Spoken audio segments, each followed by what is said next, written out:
Hello, my name is Mary Kay. I'm a devotee of the I Ching. I use it to make all kinds of personal decisions and also help my clients with matters relating to relationships, jobs, careers, buying a house, you name it.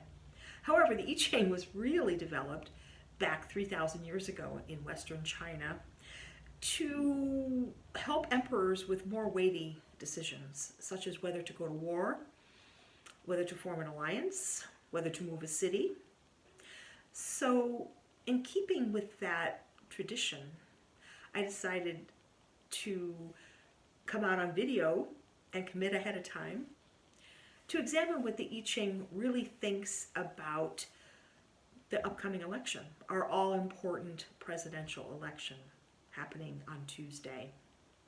I'm asking this not too far ahead, but still a few days so that we can get this out there and commit to a stand.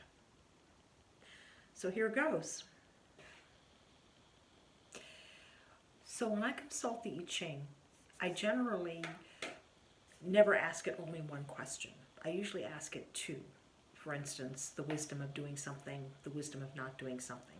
The I Ching is a complex oracle and will often feed back on several levels at the same time, which is why it's important for interpretation to try to ask the two questions so that you get a more clear demarcation. And this reading will indicate what I mean by that. So the question I asked the I Ching for both candidates is, what is the probability that Trump will prevail in the upcoming election? And then I also asked, what is the probability that Biden will prevail in the upcoming election? Without getting into the mechanics of the reading, which I'll explain in another video at another time, for Trump, when I asked the question about the probability, started out with the hexagram for modesty, which is kind of funny for Trump because of anything, and I'm sure he himself would admit, and he would consider it a weakness. Modesty, he's not modest about anything. And the I Ching actually considers modesty a very high virtue. And so I think, in a sense, the I Ching was kind of being ironic here, kind of poking a sort of a joke about Trump being modest about winning the presidency.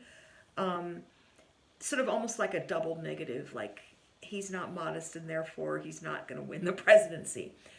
But also you can at times interpret modesty as actually meaning a person in a modest position, like not in a great exalted position. So the I Ching is also good at plays on words. So in this sense, it's modest, meaning not expensive, not exalted.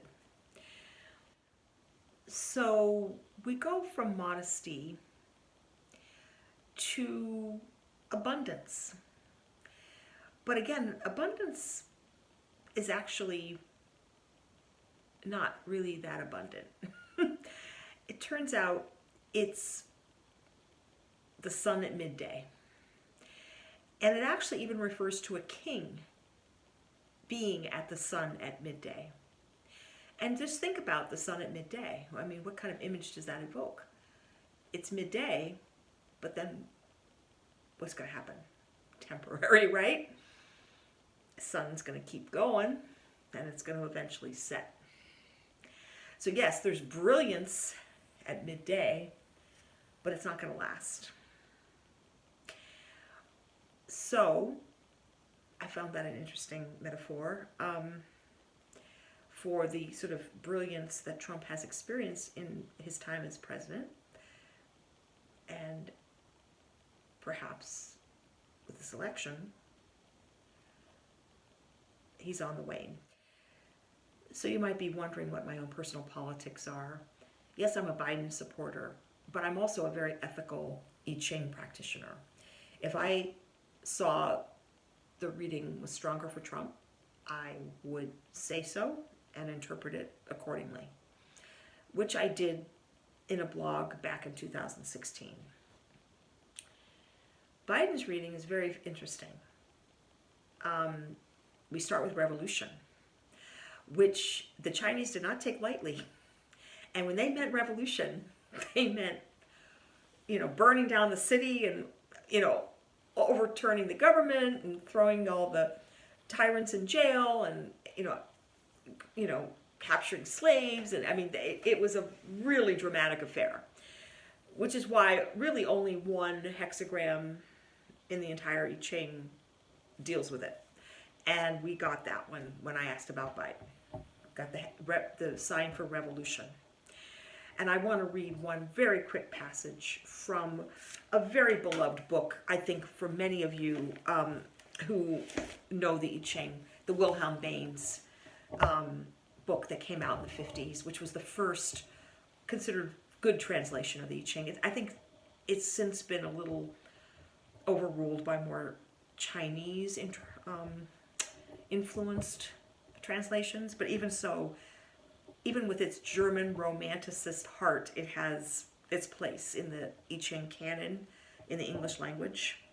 At any rate, I love this line. It just always brings tears to my eyes, and we got it with this reading for Biden.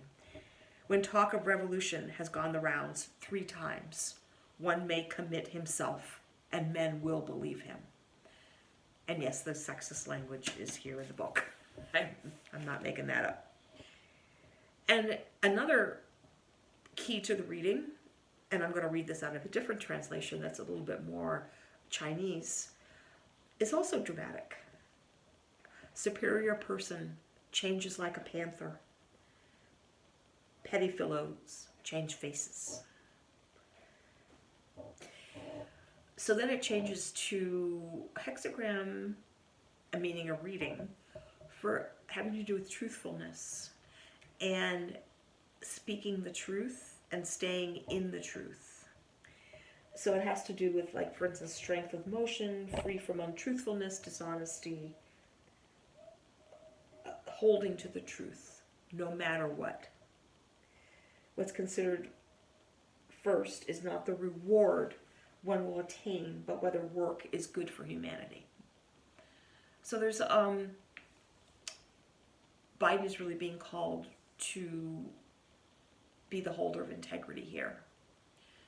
And the I Ching is kind of affirming that he is a ruler with integrity. All right, so I'm going to come out and commit myself here. It's showing that Trump has modest gains at the polls, is a king at midday, sun's going to set. Biden is riding the revolution wave, but he also needs to stay really aligned with the truth and speak truth to power and truth to the American people. Thanks for listening. I give also personal readings. I can be reached through my website at decisionpointiching.com, which will also be shown on my YouTube channel. In the meantime, don't forget to vote. Your vote is very important, regardless of whom you're voting for. Exercise your power in a democracy. Something that's not to be ever taken for granted. Take care and good night.